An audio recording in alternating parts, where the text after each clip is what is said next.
have a crush. Yeah? Yep. Good. You haven't had a real crush in a while. Not since Big. Big wasn't a crush, he was a crash. His name is Aiden, and I believe him to be very cute. So cute, I bought a chair I couldn't afford just because he made it. Did he ask you out? So the chair's a write-off. This scene for Sex and the City Season 3, Episode 5, No Ifs, Ands, or Buts, was shot at the Magnolia Bakery on the corner of Bleecker and West 11th Streets at 401 Bleecker Street in Manhattan's West Village neighborhood.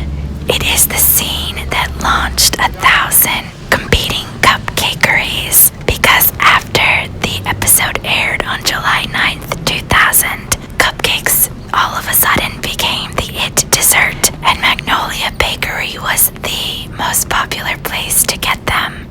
The Magnolia Bakery was further thrust into dessert zeitgeist or dessertgeist when in 2005 this SNL digital Lonely Island short, Lazy Sunday, gave it a shout out. Hit up Magnolia and back on some cupcake. It makes me want to Cupcake. real bad. 2, no 6, no 12. Like a cousin. I told you that I'm crazy for these cupcakes, cousin. Lazy Sunday would go on to be parodied by the show that no one's ever heard of, NBC's The Office, as Lazy Scranton, performed by Michael Scott and Dwight Schrute. Plenty of space in the parking lot, but the little cars don't win the compact spot. Spot, spot, spot, spot, spot. Snack attack time. Don't lose your head. We like Cuginos for the tasty bread. But back to Sex and the City and Magnolia Bakery, who I think missed an opportunity to make an ad saying they had cupcakes so good they'd make you forget about your boyfriend.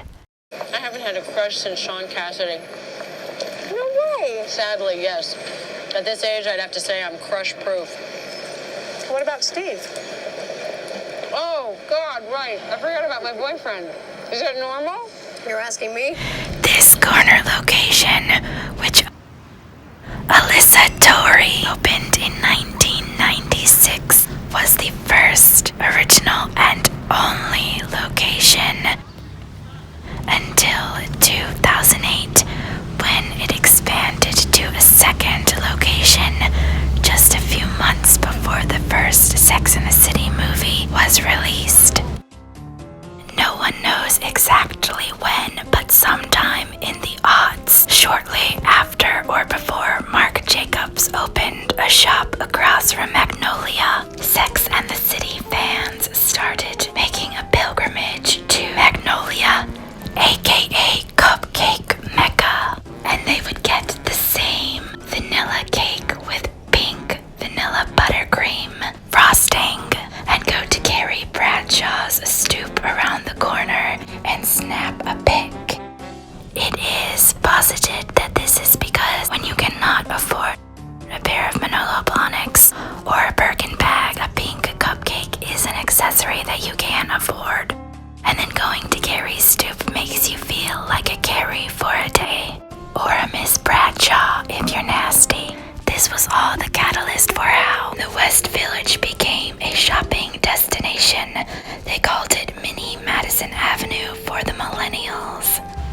But really, the joke's on all of us, because not only did ownership of the bakery change from the hands of Alyssa Torrey to Steve and Tyra Abrams in 2007, but the recipe for the cupcakes changed as well. The original recipe was more like a pound cake, but people complained that it was too dry, so the new recipe was meant to be a little bit fluffier and lighter. So we haven't been eating the same cupcake Carrie ate for a while. Mirandal, there's something on your face. The font used for the logo has also changed, but what has never changed for this bakery is lots of butter for its baked goods, as well as its vintage decor and inviting atmosphere. It smells amazing in here always. Just there's no other way to describe it besides the Magnolia Bakery smell. It probably smells so good because everything is made on site, and most locations boast large windows where you can watch the bakers frost the cupcakes with their signature frosting swirl, which I have read is a big deal, and you have to master one step before they let you move on to the other. Let's watch that again. I'll wait for them, and we'll take off the next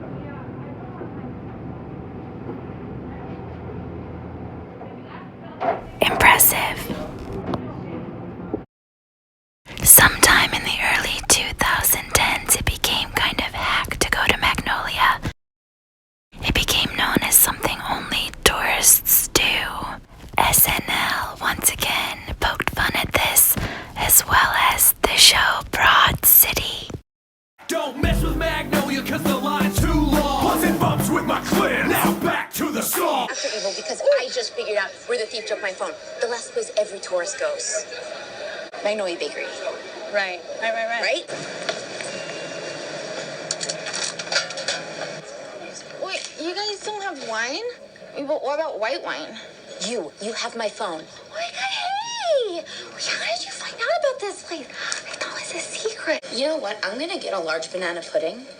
Great, and she's gonna pay for it. Awesome. Wait, are you kidding? Wait, do you guys have red wine? Are you serious? This is a bakery. Back to Sex and the City and Magnolia Bakery. These days, Magnolia Bakery is included on Sex and the City tours, and it has expanded to be worldwide. You can also find it on Uber Eats, Grubhub, Seamless, DoorDash, and occasionally on Sarah Jessica Parker's kitchen table. Because, funnily enough, SJP happens to live around the corner in a townhouse on West 11th Street. She is a customer at this location and gets the chocolate pudding pie, according to my anonymous source at the bakery. Steve thinks he's going to win $1 million. You told me. I guess I have to keep repeating it until I believe it. It's totally illogical. And then he wants me to be all supportive. Well, what? It's a half-court shot. They're actual nicks who can't make it. I would have no trouble supporting him if it was a real dream, like opening his own bar or something, but this is just silly. Isn't that what you couples do? Support each other's silly dreams? You're asking me? And although it is the house that Cupcakes built, I think Magnolia Bakery is equally well known for its banana pudding now. You know what? I'm gonna get a large banana pudding. Great, and she's gonna pay for it. Awesome. Wait, are you kidding? The Cupcakes walked so the banana pudding could run, and that one little Sex and the City scene helped.